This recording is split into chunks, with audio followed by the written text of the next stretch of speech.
Ficou sensacional, meu pai. Pode ter certeza. Vamos lá. Bora lá. Guerra, estamos em guerra contra o tal coronavírus que quer silenciar a terra. Guerra, estamos em guerra contra o tal coronavírus que quer silenciar a terra. Há muito tempo os Nostradamus profetizou que no ano dos Gêmeos haveria esse terror. E Raul Seixas com sua maluquez, ou também por profecia, na sua arte ele cantou um dia em que a terra parou. Parou, tudo parou. Em todo o planeta, só incerteza e lamentação. É tão grande a tristeza, ó glorioso São João.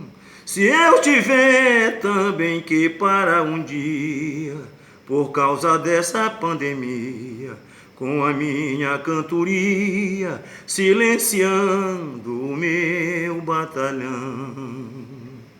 O dinheiro que atrai o homem e alimenta sua ambição, transita pelo mundo inteiro, transmitindo doença, passando de mãos em mãos.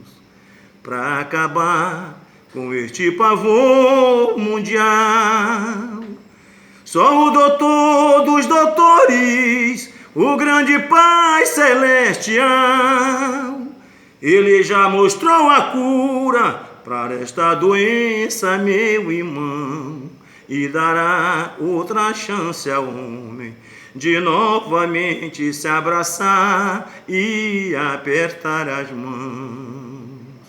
Nossa Senhora, abra seu manto, nos dê a sua proteção, nos livre de tanto temor. Que nosso Deus alivie nossa dor, que perdoe a ignorância do eterno homem pecador. Que nosso Deus alivie nossa dor, que perdoe a ignorância do eterno homem pecador. É isso aí, meu compadre. Beleza, meu pai. Sensacional. É apocalíptica mesmo, que de época mesmo.